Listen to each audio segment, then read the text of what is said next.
a el diccionario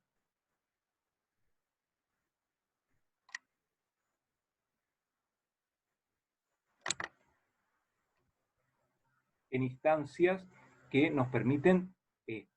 problematizar conceptos esenciales de nuestra competencia lingüística, que es precisamente lo que tratamos de abordar en esta materia, ¿no? Por lo cual, vuelvo a insistir, creo que lo he mencionado en la explicación de la actividad número 4, cuando ustedes se les planteen dudas acerca de algún término, no duden en recurrir al diccionario, que puede ser clarificador respecto a la acepción y los alcances de un término. Bien. A partir de esto, si, como les mencionamos, buscamos corrección en el diccionario, encontraremos que nos da dos acepciones, con lo cual podemos entender a la corrección con la noción tradicional que está ajustada a lo que veíamos en la anterior clase sobre metodologías de enseñanza de la escritura, donde definimos que existía una tradición escolar donde docentes y alumnos estaban estipulados a cumplir determinados roles, ¿no? Bien, dentro de esta tradición escolar se incluye esta primera acepción que encontramos en el diccionario, en donde la corrección implicaría la búsqueda y reparación de defectos dentro de los textos. Pero por otro lado, también el diccionario no solo limita la acepción de corrección a la búsqueda de imperfecciones y defectos en los textos, sino que también admite como otra definición de este término la actividad de reparar esos defectos encontrados en los textos. De modo que esta doble significación de la corrección nos permite escindir, es decir, separar la corrección respecto de la evaluación, en tanto existe una noción generalizada, extendida entre la mayoría de los docentes, que tienden a entender como sinónimas ambas tareas, quiero decir la corrección con la evaluación, cuando esto constituye un error, en tanto la evaluación implica el sometimiento de un texto a un juicio desde ciertos puntos de vista. Estos puntos de vista pueden implicar una perspectiva de calidad verbal en la cual la observación del docente estará centrada en examinar si el alumno ha seleccionado un repertorio lingüístico adecuado. Recuerden ustedes que en las anteriores clases hemos definido la lengua estándar como una de las opciones, la más prestigiosa, normada y reglada, pero a su vez la existencia de otras variedades que coexisten de manera contemporánea a esa lengua estándar. Esto quiero decir en cuanto a la observación de una selección de un repertorio lingüístico adecuado entre esa estándar y las diferentes variedades que se ofrecen a ese estándar. Esto constituye el repertorio lingüístico, adecuado a la utilización que pretende hacer el sujeto productor de un texto. Esto es la situación comunicativa.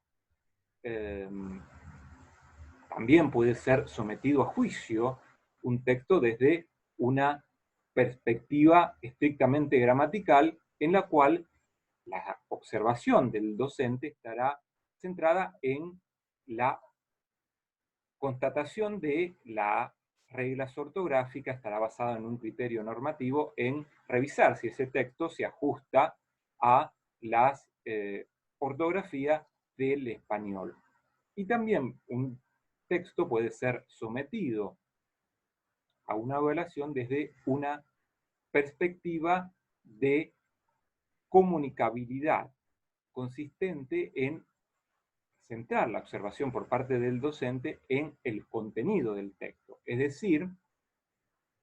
si la estructura, seleccionada por el alumno para presentar la información de ese texto resulta adecuada para la inteligibilidad del destinatario. Aquí entrarán a juzgar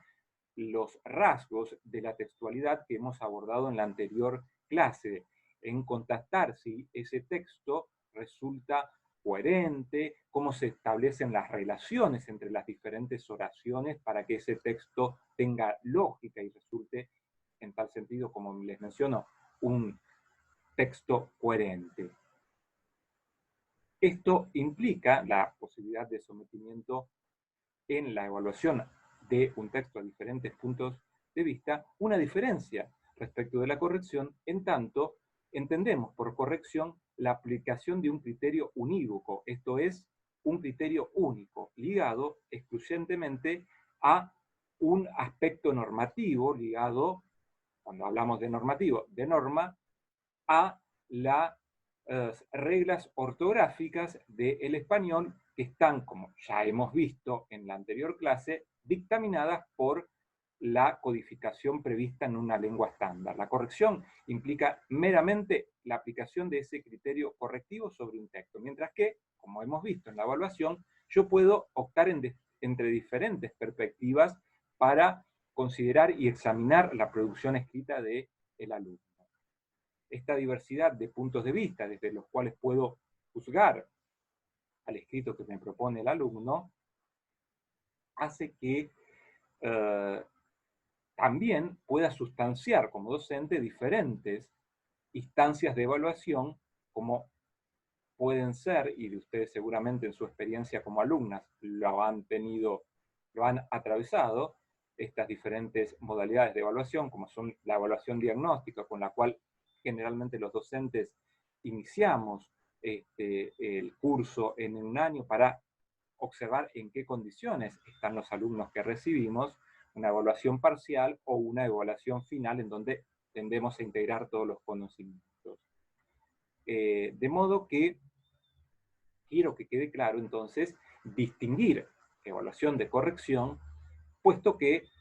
la evaluación no implica nunca la búsqueda de defectos en un texto para brindar las soluciones correctas a esas imperfecciones y anomalías detectadas dentro del escrito. Sino, por el contrario, la evaluación implica hacer un uso eficiente de la información observada en los escritos de nuestros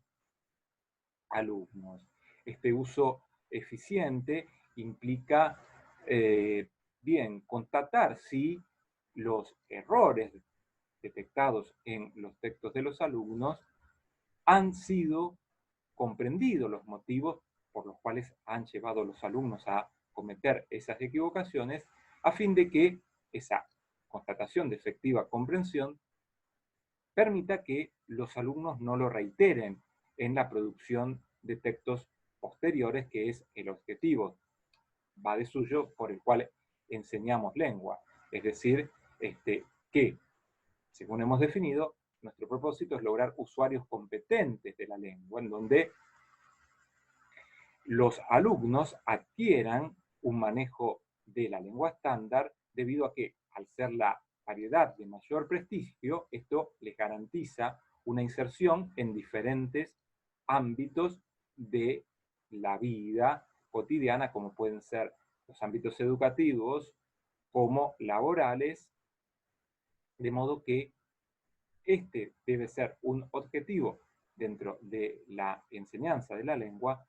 sin olvidar el respeto hacia las variedades lingüísticas, tal como trabajamos en las clases posteriores, en tanto nuestra enseñanza está cifrada de la lengua estándar en que nosotros como docentes sabemos que es la variedad de mayor prestigio,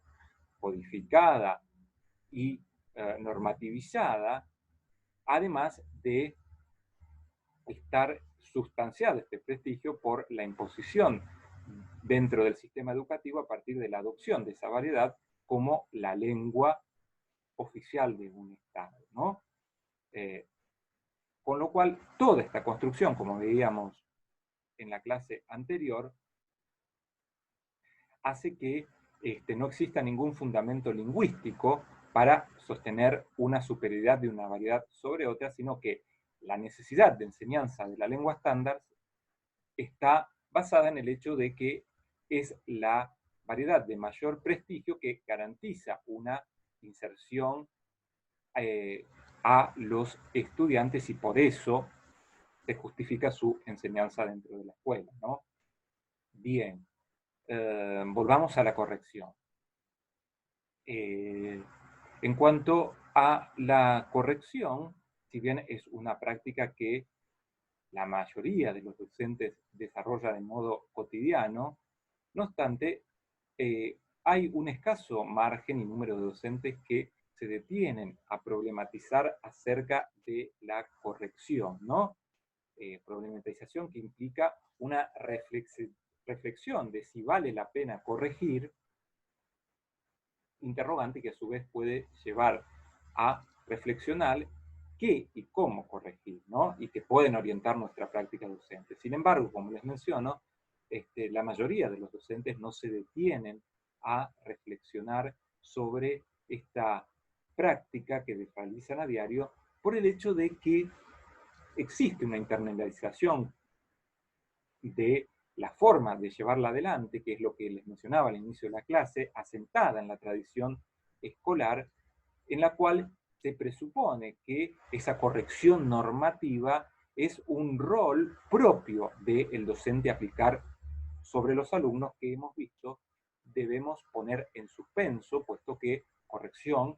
y evaluación no son sinónimos y la corrección no se limita, como hemos visto, meramente a indicar incorrecciones sobre los textos de los alumnos.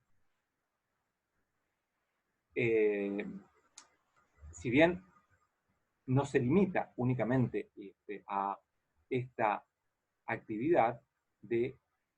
precisar las equivocaciones, esto no implica tampoco que no debamos hacerlo, sino que debemos ampliar esa noción limitada que nos da la tradición escolar y que tenemos internalizada como propia, debido a esa larga trayectoria de implementación de esta metodología de enseñanza de la escritura, tal como veíamos en las clases anteriores, debemos complementar con estas diferentes opciones de someter a juicio a un escrito. No es solamente que debemos evaluar un escrito del alumno de acuerdo a si respeta la lengua estándar o no. Es un criterio de evaluación junto a los restantes que estuvimos observando. De hecho, existen diferentes perspectivas en cuanto a la ejecución de la corrección. Por un lado, vamos a mencionarlas muy sintéticamente, existe una modalidad de criterio motivacional en la cual se presupone que el acceso y el aprendizaje de la escritura por parte de los niños se desarrolla a partir de un input.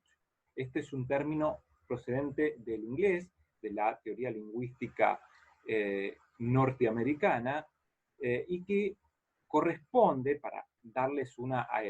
traducción, pero posiblemente, y de hecho no, posiblemente borren eso, va a aparecer mencionada así en la bibliografía, así que por favor tomen nota de esta nomenclatura, de lo que implica el input,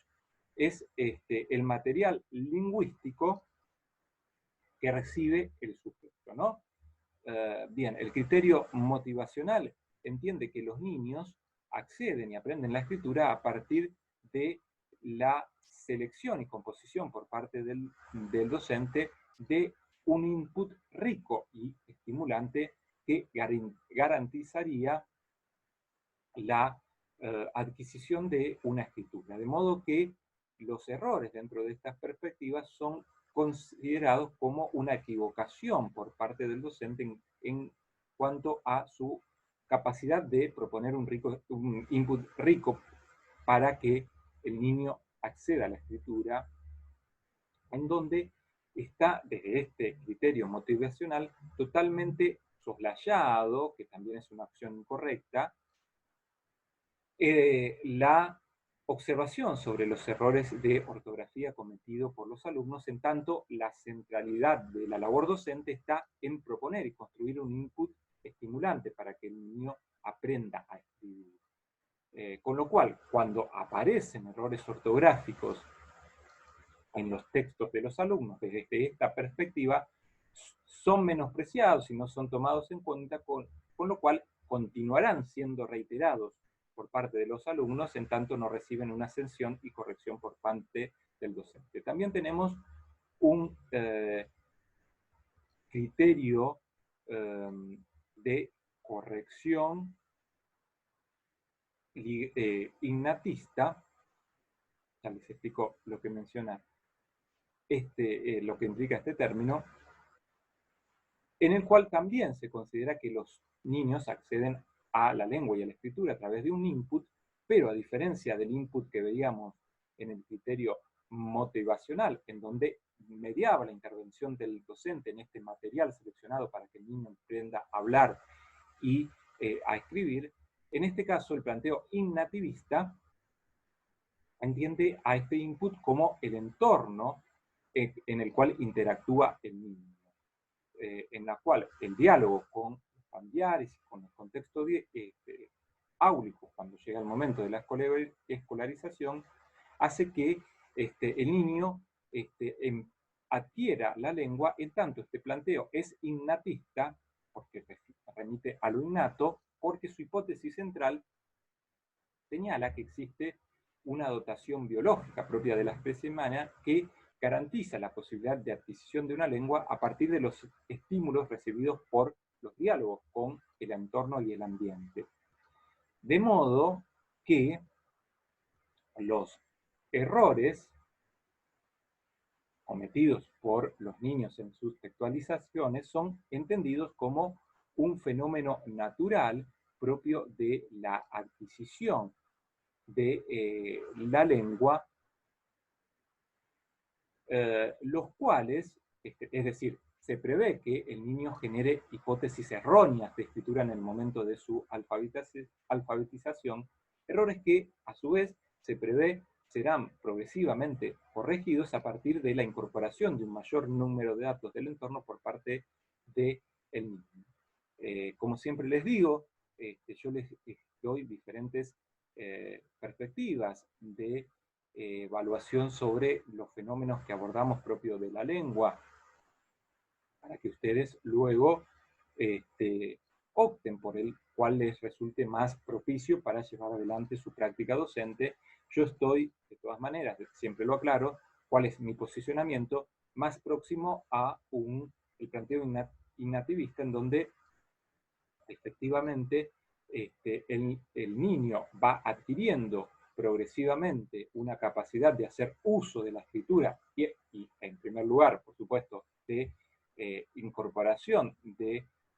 aprendizaje de la escritura a partir de los diferentes estímulos que recibe del entorno, dentro de también el cual se encuentra la propia labor docente. No solamente estos estímulos se limitan al ámbito familiar, en donde el docente también debe efectuar una tarea de acompañamiento en poder adquirir completamente el dominio de la lengua para devenir el usuario competente de esa lengua, que es el objetivo de, como les decía, de nuestra enseñanza en el área de lengua. Y finalmente, existe un criterio ligada al behaviorismo, posiblemente ustedes lo hayan estudiado, es una corriente de la psicología norteamericana, en la cual, que viene de la palabra en inglés también behavior, que indica comportamiento, esa es la traducción, en la cual está más asociada esta perspectiva al criterio tradicional que veíamos anteriormente de corrección. En tanto, ahora les expongo cuál es el planteo de esta corriente, entiende fundamental a la corrección porque considera el aprendizaje de la escritura y de la lengua por parte de los niños de forma similar a la incorporación de las normas sociales por parte de las personas. Es decir, que el aprendizaje de la escritura sucede a partir de la respuesta de los niños a un conjunto de estímulos que se dividen en castigos y respuestas positivas. Dentro de este paradigma, los errores cometidos por los niños en sus textualizaciones son explicados como un fracaso en el aprendizaje escolar, el cual torna imprescindible la corrección inmediata porque se cree dentro de esta corriente que la reiteración de ese error llevará a la constitución de un hábito que luego será difícil de erradicar. Aquí juega lo que veíamos también en la clase de metodología de enseñanza de la escritura, utilizar la marca del error como efecto estigmatizante, en donde esta marca lleve a una interpelación al alumno que lo intimide a no reiterarlo en la producción de textos posteriores. Bien. Hemos revisado entonces las diferentes consideraciones sobre la corrección. Es preciso ahora que observemos entonces la forma de corrección ligada a esta tradición escolar, ¿no? Si les es necesario, puede ser útil remitirse a esa clase que hemos visto sobre metodologías de la escritura en el anterior texto dado de Casani, donde encontrarán precisado con mayor alcance, si no lo tienen presente, a qué remitimos a la tradición escolar, ¿no? La tradición escolar ha instituido una forma de corrección sobre los escritos de los alumnos basado en una consideración como producto escrito. ¿Qué quiero decir con esto? Remito a que la tradición escolar ha previsto cualquier pedido de reformulación una vez corregido el texto de los alumnos a partir de la consideración y tomando como punto de partida la versión definitiva de un texto de nuestros alumnos. No obstante, enfoques cognitivistas recientes, recuerden ustedes que la perspectiva cognitivista presupone, su hipótesis central sostiene que la producción de los textos es un fenómeno en el cual interactúan diferentes conocimientos que son activados por el sujeto productor de un texto en el momento de elaboración de un escrito. Bien, estos enfoques cognitivistas, con los cuales yo también concuerdo, señalan la pertinencia de implementar una corrección sobre los borradores de los alumnos antes bien que implementar una corrección sobre la versión definitiva del texto elaborado por un alumno, tal como señalaba e indicaba esta tradición escolar. Bien, esta corrección sobre los borradores de los alumnos se ve justificada por el hecho de que las sugerencias efectuadas por el docente registran una mayor aceptación por parte de los alumnos, en tanto estas correcciones de los docentes son asimiladas por los estudiantes de forma similar a las sugerencias que pudieran efectuarle sus propios compañeros sobre su escrito. De modo que esta proximidad registra una mayor afabilidad, es decir, una mayor empatía entre docente y alumno, con lo cual el estudiante encuentra una mayor disponibilidad para proceder a efectuar las reparaciones que el docente le señala en las correcciones sobre el borrador, a diferencia de las correcciones marcadas en la versión definitiva de un texto. En tanto, recuerden lo que veíamos anteriormente, estas marcas son entendidas como estigmatizantes, como un señalamiento de una anomalía, una incorrección que presupone una falta de conocimiento por parte del estudiante, con lo cual hay un distanciamiento respecto de la recepción de las sugerencias sobre los borradores, cómo son percibidas por nuestros estudiantes,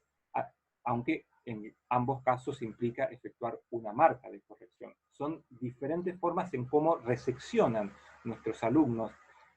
la metodología de corrección sobre el borrador respecto de una metodología de corrección sobre el producto escrito. En tanto, la corrección sobre el borrador recibe una respuesta de mayor afabilidad, esto garantiza o nos da mayores chances de que los alumnos inicien un proceso de reparar las sugerencias efectuadas por nosotros, docentes, sobre esos textos. Y a su vez, también resulta justificado la aplicación de una metodología de corrección sobre los borradores por el hecho de que encuentra una mayor disposición de los alumnos en concretar esas reparaciones que les solicitamos los docentes, a diferencia de la solicitud de reparación de la versión definitiva de un texto, la cual encuentra un mayor fastidio por parte de los estudiantes, porque en este caso se trata de un pedido de reescritura integral del texto, con lo cual, lógicamente, presupone una mayor molestia por parte del estudiante, en tanto se le exige volver a escribir un texto ya debidamente entregado, en tanto, dijimos, la tradición escolar basa su corrección a partir de la versión última y definitiva de un escrito, con lo cual las reparaciones exigen que ese texto sea reescrito nuevamente, lo cual produce un mayor fastidio que la corrección sobre un borrador en donde se exige la revisión y reformulación de un pasaje concreto de ese borrador que, por otro lado, va a garantizar esta corrección paulatina, que se llegue a una versión definitiva de ese texto mucho más controlada por parte del docente, con lo cual posiblemente no habrá necesidades de correcciones de forma integral sobre ese escrito al cual acceda finalmente el alumno. ¿Cómo desarrollar entonces? Ahora es una pregunta pertinente a partir de esto que les estoy comentando. ¿Cómo desarrollar nuestra práctica docente de corrección sobre esos borradores? Bien, es necesario que graduemos la intensidad de la corrección de acuerdo a los diferentes estadios en la producción de un texto. Recuerden ustedes que Casani, y lo hemos visto en esa clase sobre metodologías de enseñanza de la escritura, define una perspectiva de enseñanza procesal que consiste y considera la producción del texto como un proceso paulatino de mejoramiento sucesivo de bosquejos hasta llegar a obtener una versión final de ese texto. Bien, esto hace alusión a graduar la intensidad de nuestra corrección de acuerdo a los estadios en los cuales se encuentre el desarrollo de ese texto, en la cual en los primeros borradores debemos centrar la observación en constatar si los alumnos han sido capaces de producir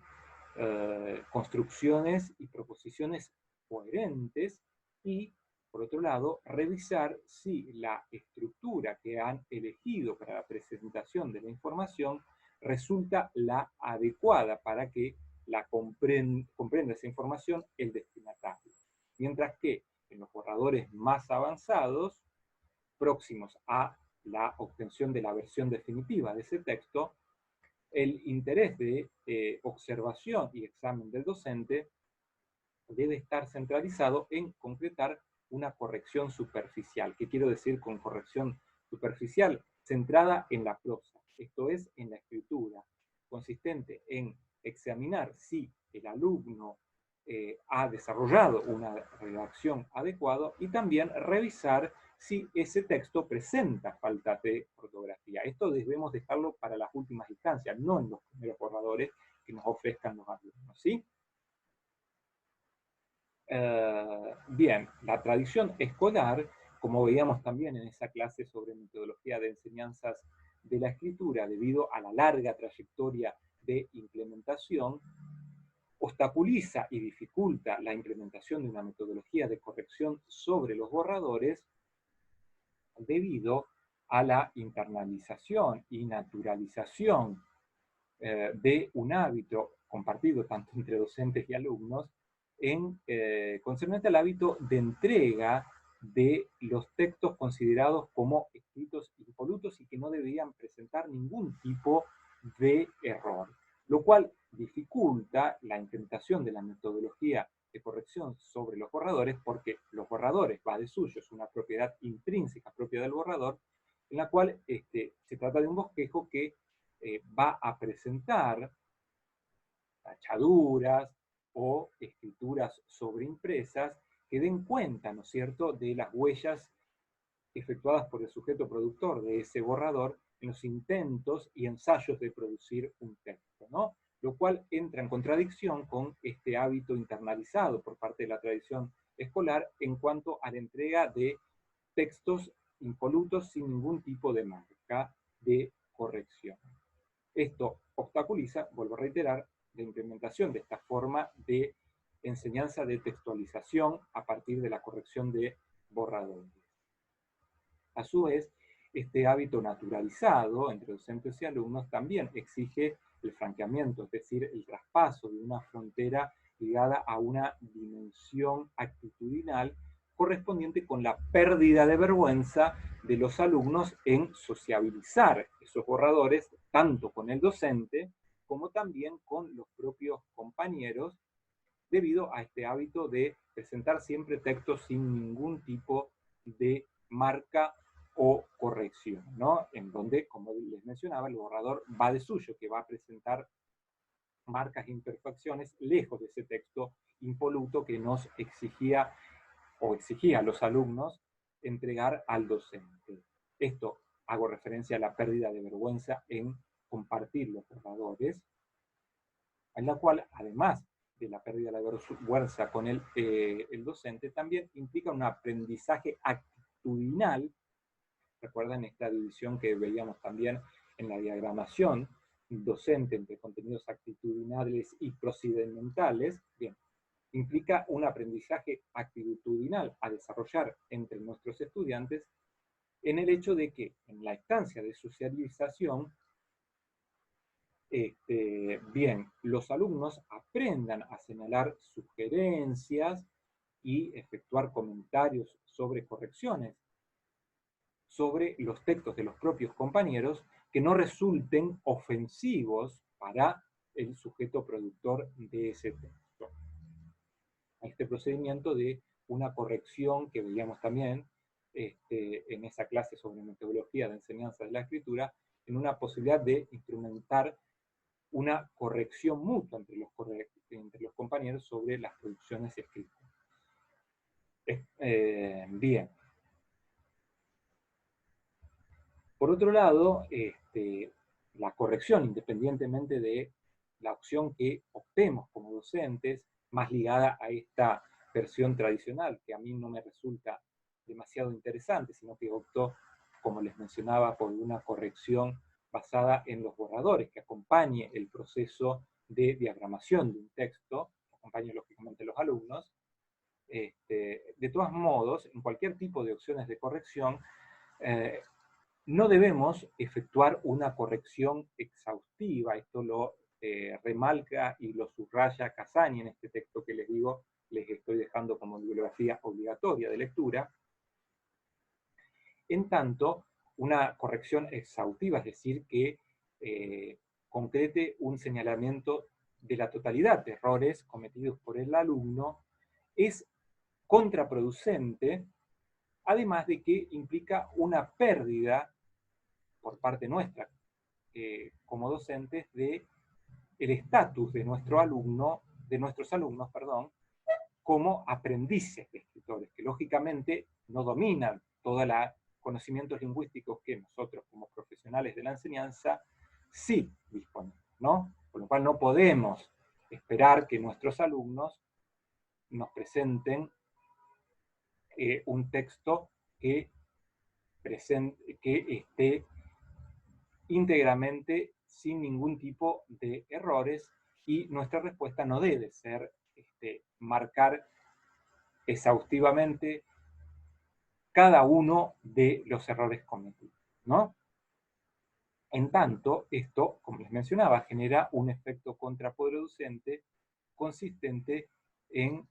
por un lado, esta saturación de todos los errores de un texto dificulta que el alumno pueda efectivamente memorizar en una sola oportunidad las faltas cometidas, Por otro lado, también genera como un efecto contraproducente el hecho de que puede resultar una práctica desestimulante, porque la visualización, imagínense ustedes que si el alumno se encuentra con un texto en donde está sobrepoblado de marcas rojas, que es generalmente la tinta que elegimos para corregir, puede efectivamente generar un desinterés. Si encuentra una cantidad cuantiosa de marcas, un desinterés en proceder a la otra instancia de reparar esas incorrecciones señaladas por el docente, con lo cual vamos a quedar a medias en nuestra actividad y en nuestro propósito de enseñar a escribir y producir textos a nuestros alumnos si efectivamente el alumno decide no reparar ese texto por la excesiva marcación que le hemos efectuado en cuanto como docentes, ¿no? ¿Cómo mesurar entonces, cómo graduar la intensidad y el nivel de corrección que debemos, como docentes, efectuar sobre los escritos de los alumnos para que no resulte desestimulante, ¿no? Es la pregunta que va de suyo Kai luego de haber hecho esta aclaración. Bien, Casani recomienda que debemos adoptar una posición intermedia en la corrección como docentes, posición intermedia a la cual podemos acceder a partir de la utilización de un criterio flexible en la corrección. Flexibilidad que implica, por un lado, tener en cuenta el tipo y grado de dificultad que corresponde a el texto que exigimos elaborar a nuestros alumnos, puesto que no reviste la misma complejidad. Por ejemplo, si pensamos una actividad en la cual los chicos tienen que desarrollar un texto instructivo que un texto argumentativo, y por otro lado, tener en cuenta las propias características de nuestros alumnos, ser flexibles en cuanto a ello, ¿no? En tanto, hemos definido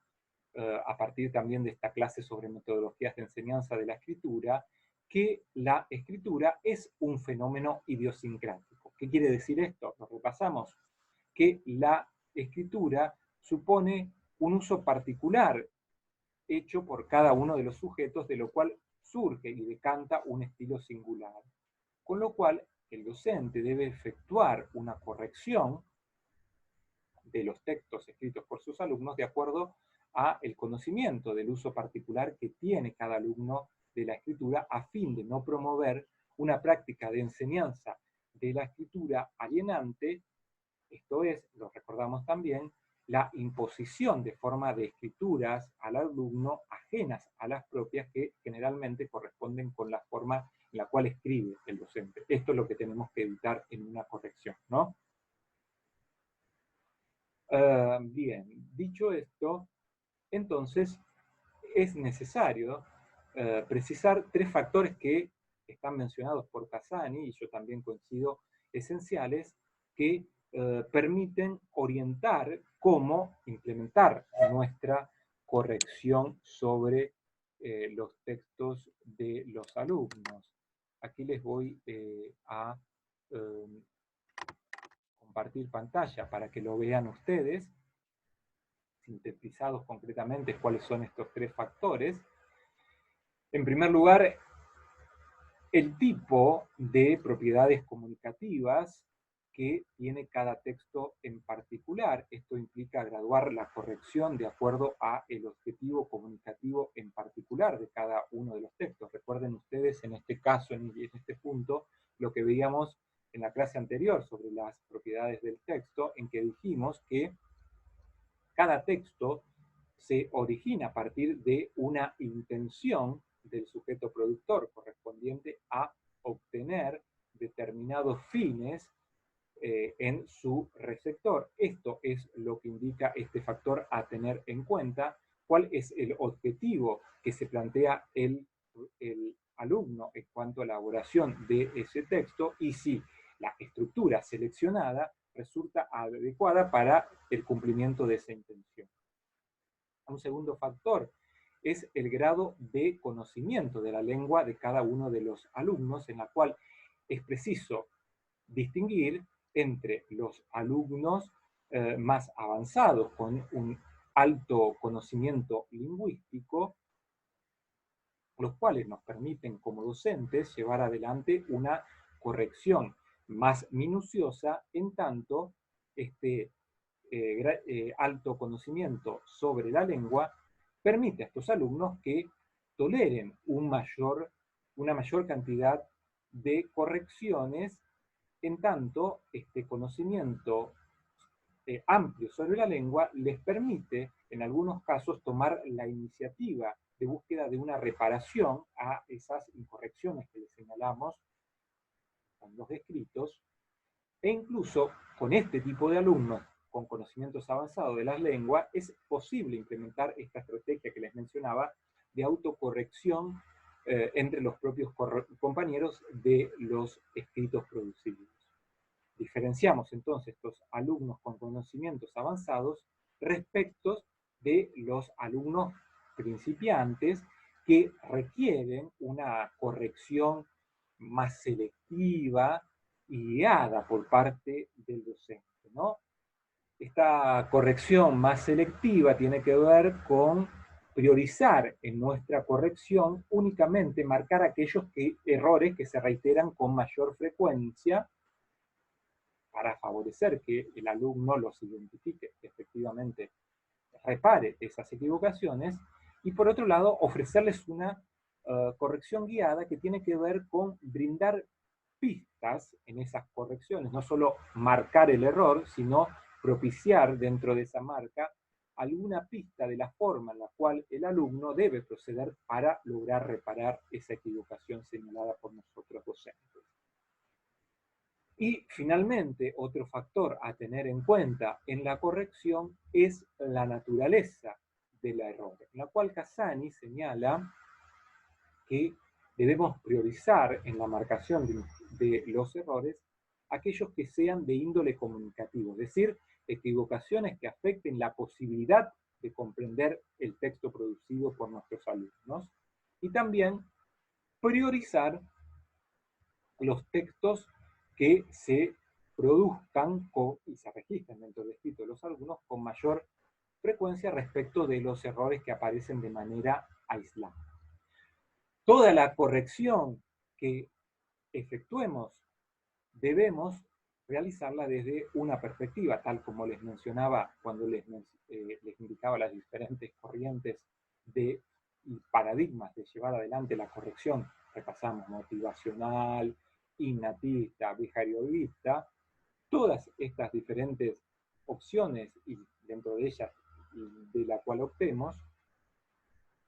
no solo deben ser tenidas en cuenta a partir de estos criterios organizativos de las formas de efectuar las marcas en los textos de nuestros alumnos, sino también deben ser efectuadas a partir de la consideración del error como un fenómeno natural en el proceso de elaboración de los escritos. Lo que veíamos en la clase también anterior de propiedades de los textos. Como un texto implica una multiplicidad de objetivos a satisfacer para lograr obtenerlo, es muy difícil que un sujeto productor de un texto logre satisfacer los diferentes objetivos en una sola oportunidad de escritura. Con lo cual, debemos también tener presente este fenómeno en el momento de la corrección, donde la diversidad de objetivos a atender para producir un texto eficiente que resulte comprensible es cuantioso, con lo cual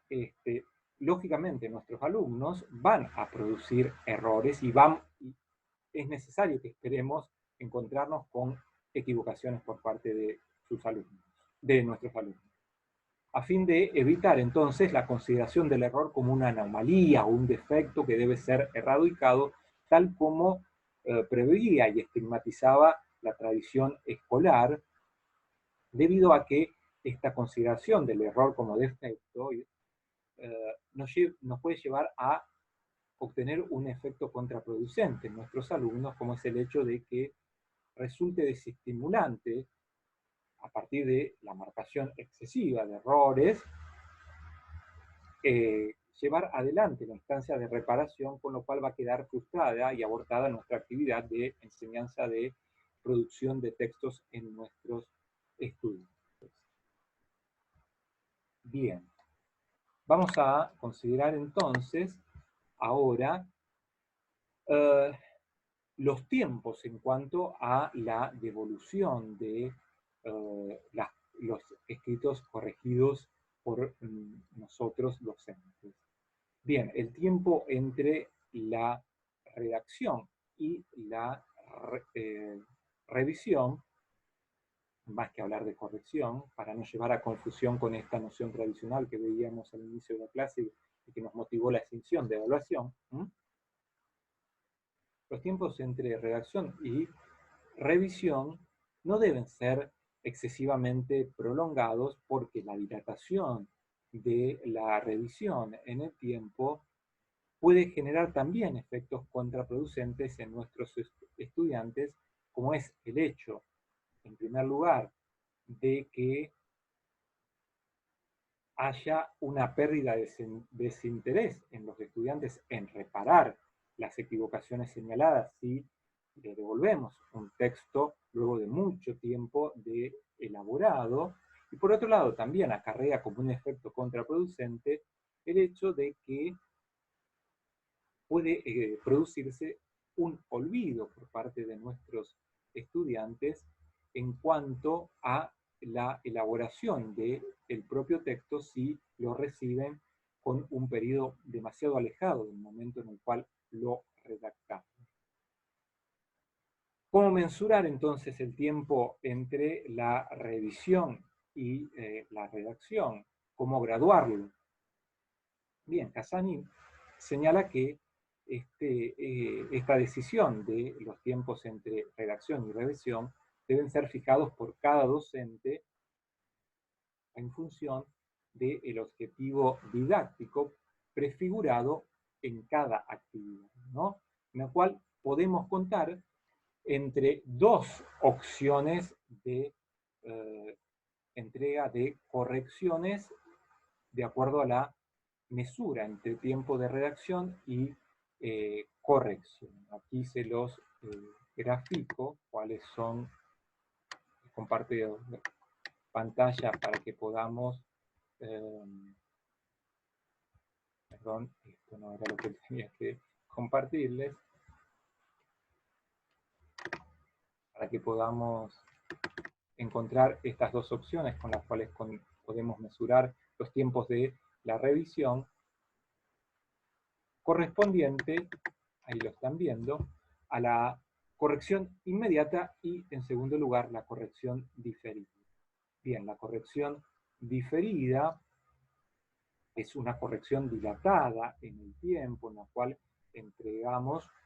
el escrito del alumno con un periodo prolongado respecto del momento de su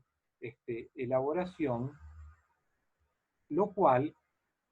esta distancia entre el momento muy prolongado, entre el momento de redacción y entrega de la revisión, implica que únicamente podamos desarrollar una evaluación de calidad sobre el escrito de nuestros alumnos. ¿Qué implica esta noción de corrección de calidad? Esto supone que únicamente podremos hacer una revisión integral sobre el texto, con lo cual podremos colocar una calificación de aprobación o reprobación en tanto estamos examinando de manera general a ese escrito, ¿no? De modo que revisión de manera total sobre un escrito nos hace y nos plantea la dificultad de un pedido de reformulación al alumno sobre ese escrito, porque aquí caemos en lo que mencionaba al inicio de la clase, en la posibilidad de generar fastidio en el alumno, porque al ser una revisión total, en tal sentido, estamos estamos evaluando un producto escrito en su versión definitiva, con lo cual cualquier pedido de reformulación va a exigir una reescritura nuevamente de ese texto con el consabido, con contraefecto que mencionaba al inicio de clase, de que puede llegar a resultar molesto porque se le exige al alumno volver a escribir nuevamente de forma total al texto previamente entregado. Por eso les dividí, como ustedes ven allí en la diapositiva que les estoy compartiendo pantalla, los beneficios que nos permite dar un juicio total sobre el escrito elaborado por el alumno, pero además tenemos como desventaja el hecho de que no nos vemos limitados en el pedido de una reformulación sobre ese escrito por el hecho de que exigimos al alumno que vuelva a producir el escrito con el consiguiente contraefecto del malestar que genera en el estudiante volver a realizar la actividad de escritura. También contamos como otra opción de corrección la corrección inmediata, la cual presupone un tiempo más estrecho entre el momento de la redacción del escrito y el momento de la revisión por parte del docente. Generalmente son prácticas de esta corrección desarrolladas in situ. ¿Qué significa in situ? Es una palabra tomada del latín y que implica una realización en el mismo lugar. Con lo cual, ya podrán inferir que se trata de una corrección que se realiza generalmente en la misma clase donde se da la actividad de elaboración de un texto, en la cual se instrumenta la metodología de colaborativa entre docente y alumno que veíamos en la anterior clase, de metodología de enseñanza de la escritura, que brevemente, para repasarla, consiste en una instancia de intercambio y diálogo entre el docente y el alumno, en donde se permite interrogar al alumno acerca de los pasajes que resulten confusos sobre su escrito para luego proponerle sugerencias de mejoramiento de ese escrito, ¿no? Vuelvo a insistir, si no tienen muy frescos estos contenidos, vuelvan a releer esa bibliografía que oportunamente di sobre Casani para la clase sobre metodologías de la enseñanza, ¿no?, de la escritura. Bien, volvemos a la corrección inmediata. Bien, este tipo de corrección, si bien como les mencionaba, estas dos opciones de corrección deben ser determinadas de acuerdo al docente en función del objetivo que se fija en cada tipo de actividad. No obstante, bueno, Casani, como yo mismo hago, siempre señala una práctica que le parece más conveniente. Casani también lo hace. No me estoy comparando con Casani, por favor, que me faltan demasiados conocimientos para llegar a intentar un tipo de esa comparación. Bien, Casani también señala cuál es su preferencia de estas dos opciones de corrección, pese a que deja librado al docente, al criterio de cada docente, en la utilización de una u otra tipo de corrección. Bien, Casani entiende más beneficiosa la corrección inmediata respecto que de la corrección diferida, en tanto plantea esta corrección inmediata permite un mayor número de ventajas. ¿Cuáles son estos beneficios? Ahí lo tienen precisados también en la diapositiva, en los diferentes ítems que les puntualizo. Estas ventajas consisten en que la corrección inmediata resulta más oportuna porque el alumno manifiesta una mayor tendencia a aceptación de la reparación de las equivocaciones señaladas por el docente si ocurren en las mismas circunstancias de elaboración del escrito, ¿no? En tanto, en el momento de recibir estas equivocaciones, si se dan en la misma clase o en todo caso en la clase que continúa a el momento de que decidimos dar una actividad de elaboración textual, esta proximidad con el momento en el cual elaboró ese escrito encuentra una mayor disponibilidad del estudiante a efectuar y concretar las reparaciones que le sugiere el docente, que si recibe ese escrito con un periodo prolongado al momento de la redacción. Por otro lado, Casani dice que resulta más rápida para el docente efectuar este tipo de corrección por el hecho de que brinda la oportunidad de realización in situ en el aula, en la posibilidad de que se produzca un intercambio entre el docente y el alumno en el cual se negocien dentro del aula la introducción de modificaciones dentro del escrito. Con lo cual no va, a partir de la sustanciación de este intercambio y diálogo con el alumno, no exige otra vez por parte del docente volver a leer ese escrito porque se comunica y dialoga con el alumno en esta instancia que les mencionaba, de solicitud, de interrogantes sobre y consultas sobre los pasajes que le resultan confusos al docente,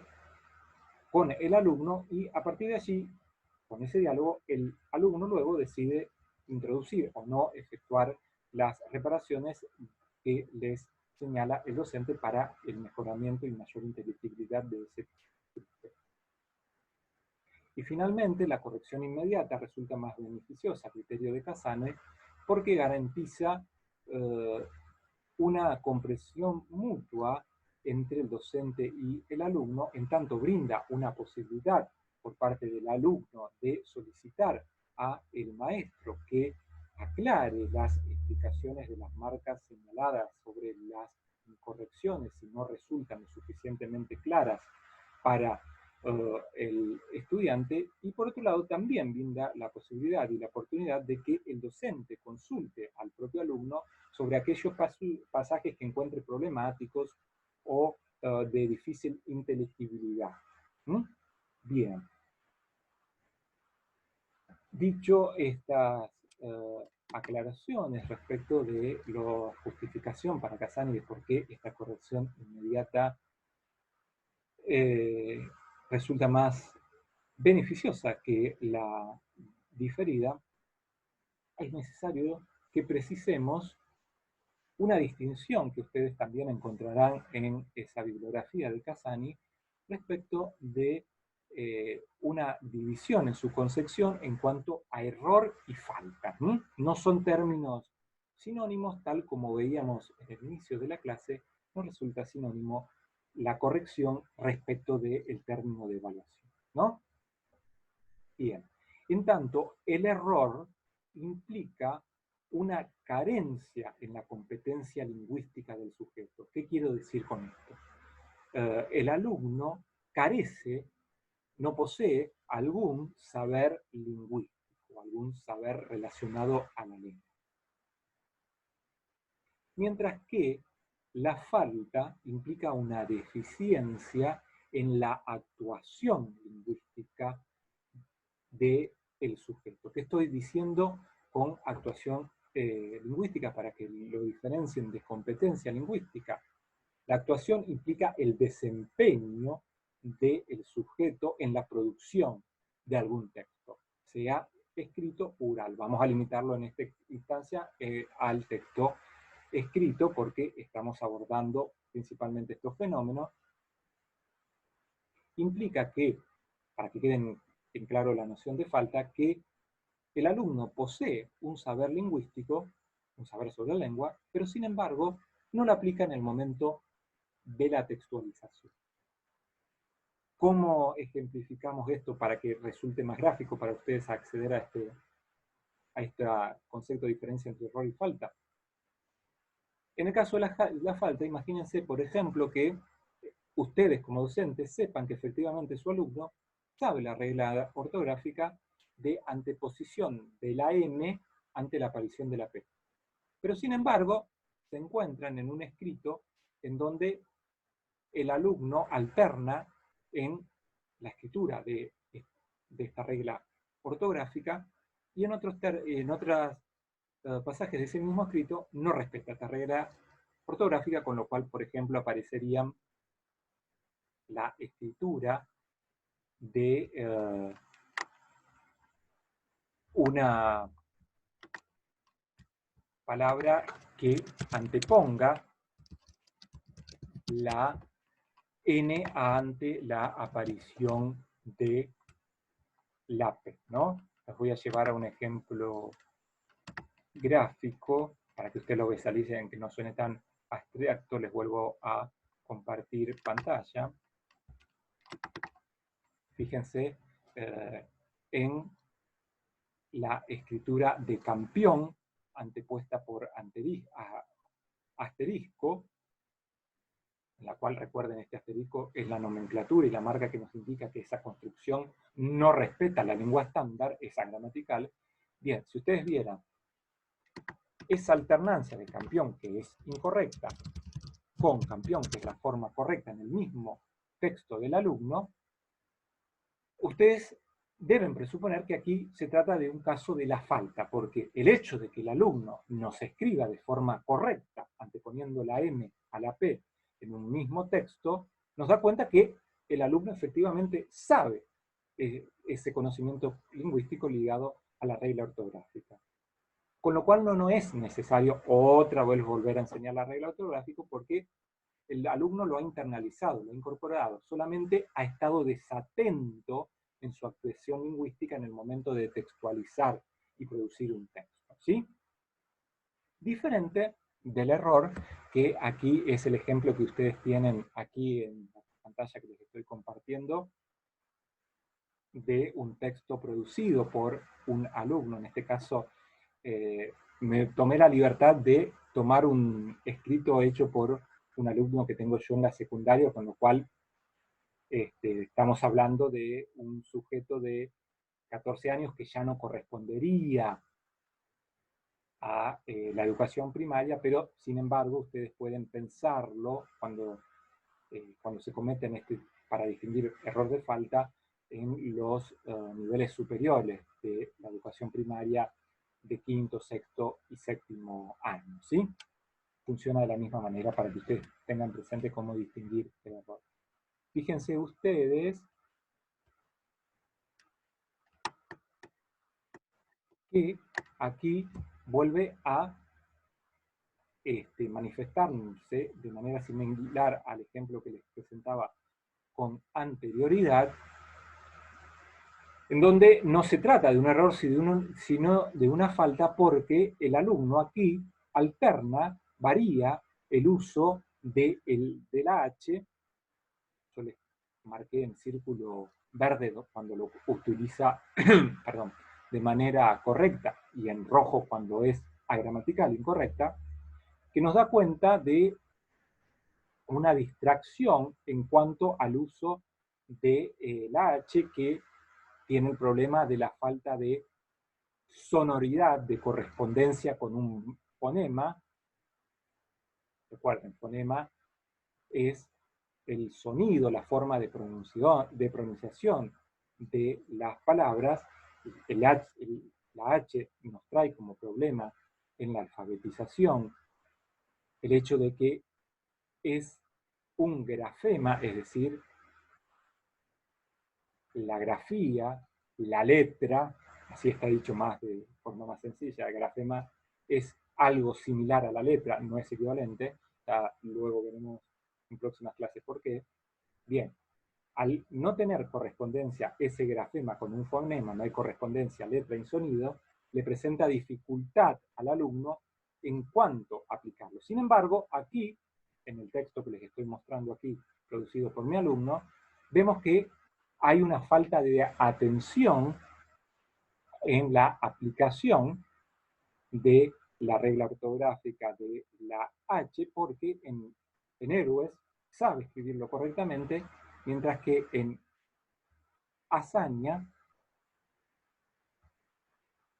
debería haber estado marcado en realidad con un círculo verde, porque es correcto, como también aquí en el último fragmento del texto, fíjense donde también equivoca introduciendo la H en eran cuando en verdad debería prescindir de ese grafema, ¿no? Con lo cual, esta variación y alternancia de uso correcto e incorrecto del grafema de la H nos da cuenta que el alumno aquí está cometiendo una falta porque sabe que en determinados contextos se exige la presencia de ese grafema de la H. Sin embargo, hubo una textualización distraída, por así decirlo, de ese texto que ha llevado a la comisión de una falta. Bien, para finalizar, tenemos que tener también en cuenta, entonces, una vez distinguido esta diferencia entre falta y error, los requisitos que nos permitan evitar que los alumnos cometan faltas, que va a ser, lógicamente, nuestro objetivo como docentes, ¿no? Que produzcan un texto con la menor cantidad de errores posible. A esto me estoy errores y faltas posibles. Amplió el concepto, ¿no? A esto me estoy remitiendo. Bien, estos requisitos para que los alumnos puedan evitar caer en la producción de faltas, en primer lugar, tiene que ver con la notificación de las faltas por parte de la lectura ajena. Lectura ajena, con la cual puede ser desempeñada tanto por docentes como por compañeros, en esta estrategia de autoevaluación entre pares, que les mencionaba, en la cual la lectura ajena, como creo de hecho les puede resultar a ustedes, y si no lo efectúan, es una técnica interesante de implementación para la corrección, en la cual bien, la lectura ajena puede detectar faltas que hayan sido soslayadas o no hayan sido percibidas por el propio sujeto productor de un escrito. ¿Qué quiero decir? Generalmente, si ustedes le otorgan a algún compañero que les lea el escrito, les puede ser útil para la búsqueda de propias equivocaciones, porque la lectura del otro nos puede facilitar identificar faltas que en nuestra primera elaboración y como productores de texto no hemos detectado, ¿sí? A esto refiero que puede ser una estrategia que nos puede ser la lectura ajena útil a aplicar con nuestros alumnos para que visualicen las faltas que como productores de un texto no han alcanzado a hacer. Por otro lado, también debe haber un deseo de erradicar la falta por parte de nuestros estudiantes, en tanto las faltas implican generalmente equivocaciones que no afectan la comprensión de un texto, es decir, la presencia de las faltas en los escritos de los alumnos no afectan la posibilidad de que entendamos el mensaje de ese texto, de modo que debe haber una motivación e interés por parte del alumno en reparar esas faltas. Les llevo a un ejemplo gráfico para que se entienda lo que quiero decir en este punto. Pensemos como ejemplo la colocación de tilde, en la cual la mayoría de los alumnos, debido a la propia afectación de la forma de escritura por las nuevas tecnologías, lo que veíamos en nuestra primera clase sobre alfabetización, en donde el impacto del uso del celular, en donde se me exige una escritura rápida e inmediata con el otro debido al espacio limitado en la pantalla del celular, incide en la pérdida de la colocación de la tilde sobre las palabras, donde sin embargo, lógicamente todos, incluso nosotros como docentes y ustedes como estudiantes del profesorado, podemos entender claramente un mensaje de WhatsApp que carezca de estas marcas ortográficas, no afecta a que entendamos qué es lo que nos quiere decir nuestro emisor, ¿no? Con lo cual,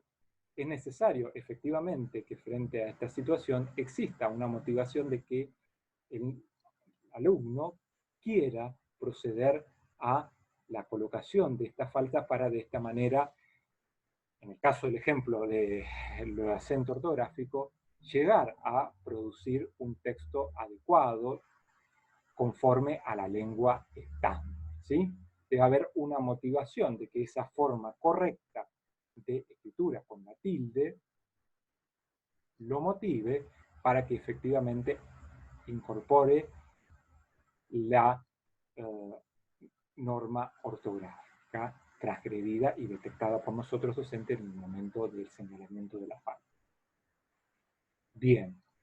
Por otro lado, y va de la mano de esta característica, diría yo, la posibilidad de aparición de una falta en el contexto real del alumno. ¿Qué quiero decir con esto?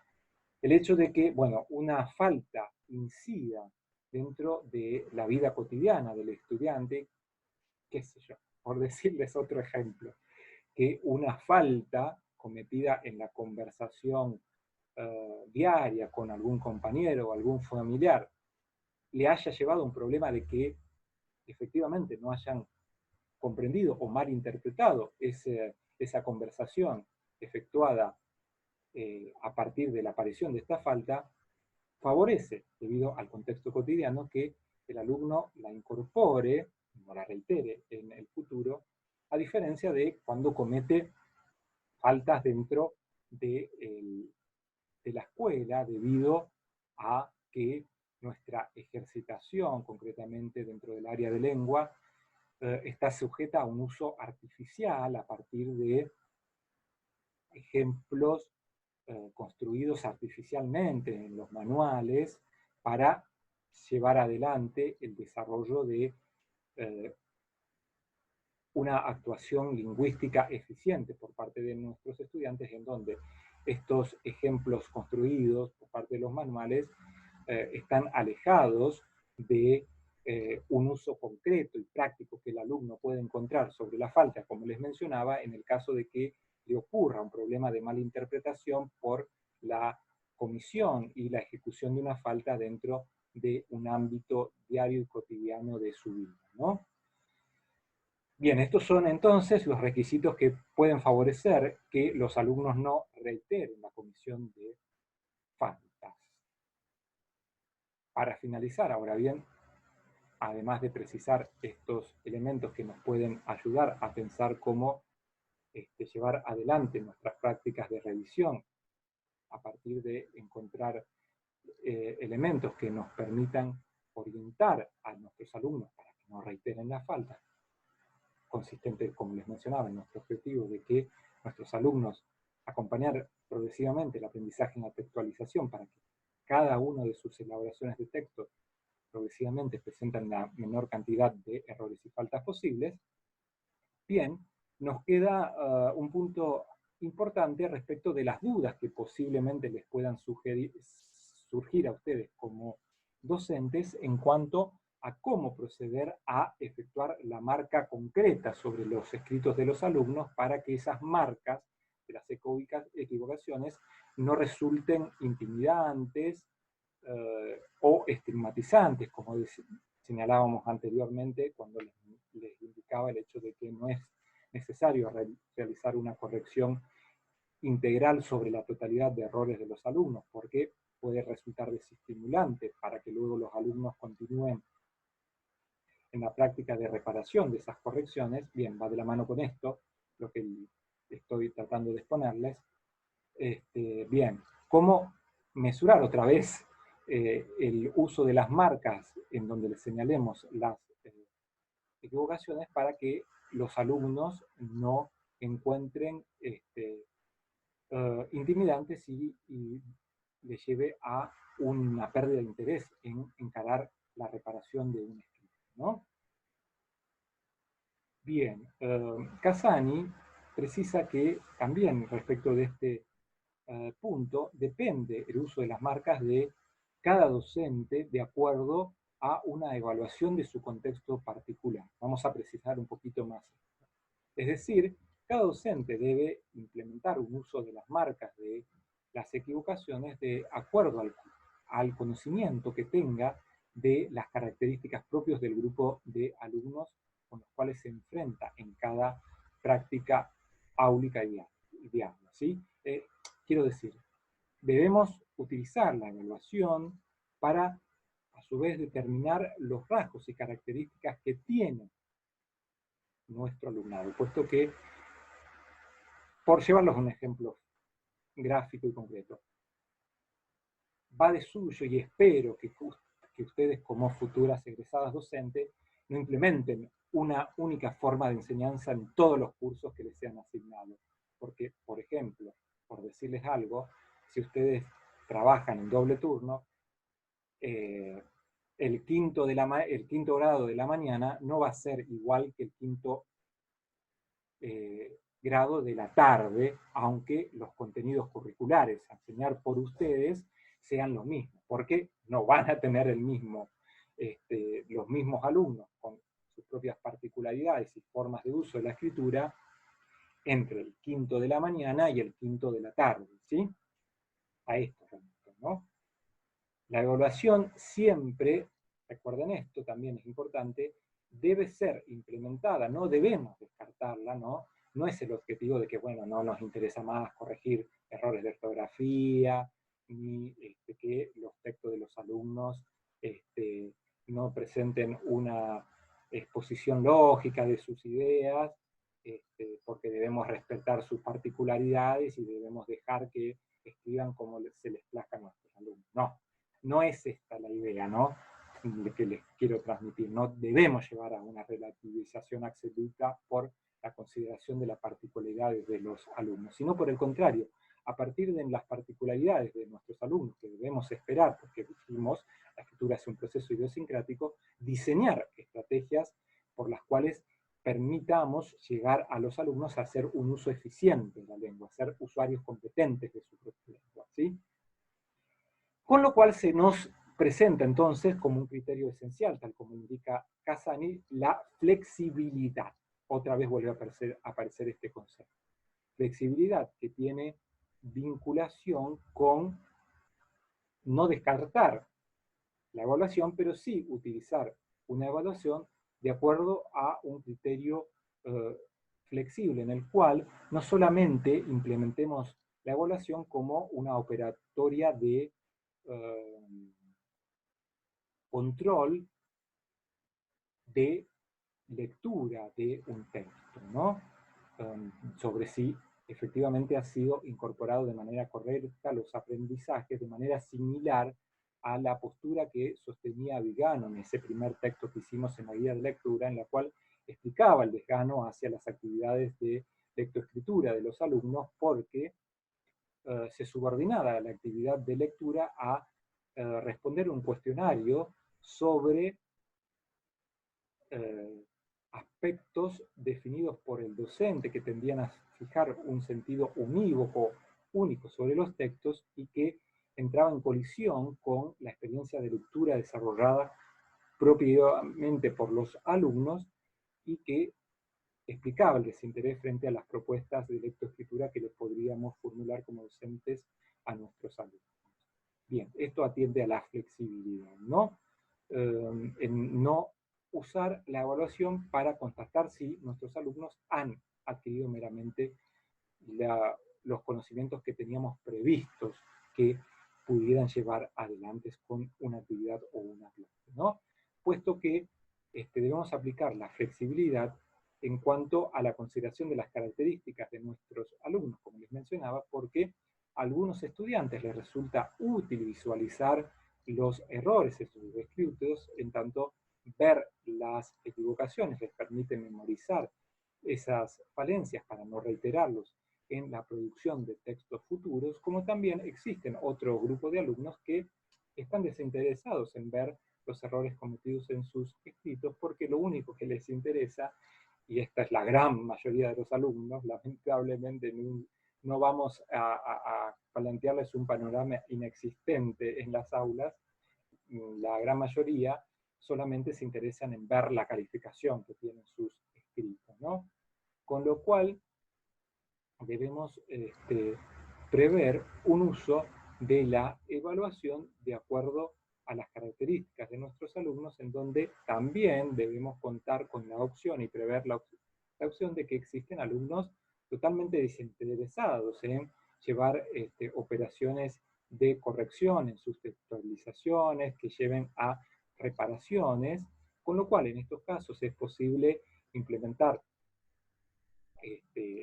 ejercicios alternativos que resalten la importancia de aplicar una revisión sobre los textos escritos para que efectivamente los alumnos puedan llegar a tomar conciencia de la importancia de aplicar instancias de revisión sobre sus propias elaboraciones. Esos tres instancias que prevén la elaboración de un texto que vimos en la clase anterior, que son la planificación, la textualización y la revisión. A esto hago referencia, la presentación de ejercicios que refuercen en estos alumnos que se muestran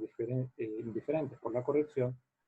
actividades que refuercen la importancia de sustanciar la instancia de revisión para obtener un texto eficiente. Volvemos nuevamente, aclarados estos aspectos, cómo medir entonces las marcas a realizar en los textos de los alumnos para que no resulte contraproducente e intimidante a nuestros alumnos. Bien, Casani señala la importancia de este criterio flexible a aplicar por nosotros docentes por el hecho de que debemos considerar cómo aplicar estas marcas de acuerdo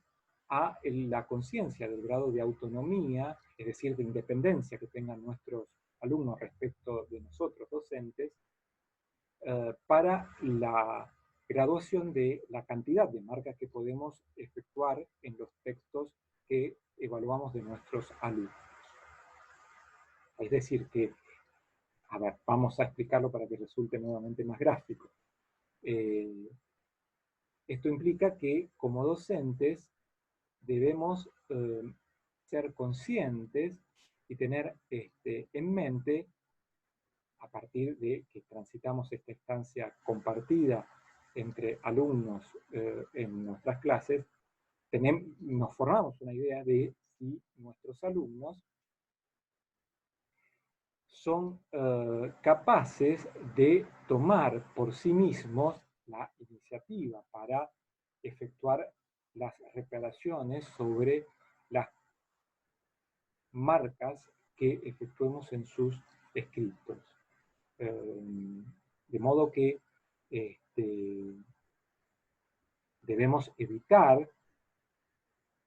introducir marcas en los casos que implican dificultad para poder reparar esa equivocación señalada, en tanto si insume la posibilidad de mejorar esa equivocación que le señalamos, un error demasiado complejo, que implica un conocimiento demasiado complejo en cuanto a la posibilidad de poseerlo por parte del estudiante, es preferible no acompañar meramente la marca del error, sino también brindar la solución para que el niño efectivamente pueda acceder a ese conocimiento y no cometer el error. Ahora bien, si se trata de los otros errores de mayor simpleza y a su vez nosotros sabemos que los alumnos son capaces de poder repararlos por sí mismos, conviene entonces efectuar meramente una marca sobre la equivocación, en la cual esta marca a su vez implicará el trabajo y un esfuerzo de búsqueda por parte del alumno de la solución que permita corregir la reparación efectuada por parte de la marca del docente, ¿no? Esfuerzos de búsqueda que implicará la búsqueda en manuales para intentar recuperar la información que permita solucionar la equivocación, o bien la consulta en diccionarios si se trata de un error de índole gramatical. Ahora bien, también esto implica, ¿no es cierto?, que este esfuerzo de búsqueda supone un esfuerzo que puede llevar a fijar y memorizar la falta cometida por parte del estudiante, a diferencia de que si como docentes nos limitamos meramente a, junto a la marca de una equivocación, señalar la solución al alumno, en tanto ya, como en ese caso el alumno debe efectuar la búsqueda de una solución, posiblemente olvide esa indicación, en tanto no ha mediado esta fuerza hecho por propia voluntad de búsqueda de solución, ¿no? Ahora bien, como les mencionaba, en caso de que las equivocaciones impliquen conocimientos lingüísticos complejos o, en todo caso, estemos frente a alumnos principiantes que requieren de una corrección más guiada por parte del docente, no es conveniente únicamente marcar las equivocaciones sin brindar ningún tipo de indicación, sino que en estos casos podemos recurrir a no brindar explícitamente la solución por el hecho de lo que les mencionaba anteriormente, el hecho, escribirles la solución al error que le indicamos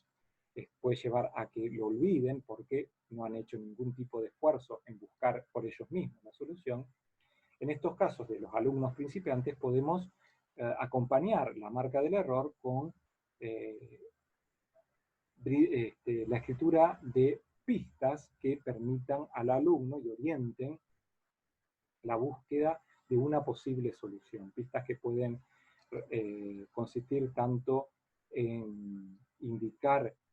la característica del error, es decir, a qué nivel lingüístico está afectado por esa equivocación, o bien precisar la gravedad de ese error. También las pistas pueden consistir en precisar la bibliografía que debe consultar para poder reparar ese error, o bien finalmente una pista que puede estar ligada con una técnica, es decir, cuál es la actividad que debe realizar el alumno para encontrar una solución a ese error. Como puede ser señalarle que reescriba un determinado pasaje o revise el término, un término concreto, ¿no? En este caso de indicación de las técnicas, se debe ser preciso sobre lo que queremos que ejecute el alumno, no ser ambiguo o escribir generalidades. Les comparto pantallas sobre los propios ejemplos que encontrarán en esta bibliografía que les he señalado de Casani, en donde lo enmarcado en el círculo verde es grafica lo que les estaba exponiendo, en el hecho de que debemos ser concretos en cuanto a las pistas que le brindamos y decidimos así hacerlo acompañando a las marcas de las equivocaciones. Fíjense, les doy únicamente un ejemplo, así cerramos, porque esto ya estamos concluyendo, como les decía, la exposición del día de la clase de hoy. Debemos optar por ampliar este párrafo con dos ideas más a indicar una información demasiado general como meramente decir un párrafo confuso, porque lógicamente si indicamos esta expresión a los alumnos van a decir cuál es lo confuso. Usé mal las palabras, están relacionadas de manera ilógica o escribí mal alguna de las distintas palabras que integran ese párrafo, ¿no? Con lo cual, si le somos precisos en señalar las pistas para repararlo, posiblemente el alumno acceda efectivamente a producir un texto eficiente. Bien, estos han sido entonces los lineamientos que, como les mencioné, era el objetivo de la clase del día de hoy, que complementamos con lo desarrollado anteriormente, tanto en metodologías de enseñanza de la escritura, en pensar y problematizar la tarea que deberemos desarrollar una vez llevado adelante la enseñanza de la textualización respecto del abordaje de tratamiento de revisión de los textos de nuestros alumnos. Muchas gracias por su atención y nos estaremos manteniendo en contacto, ya sea a través del correo electrónico o a partir del sitio del instituto. Hasta luego.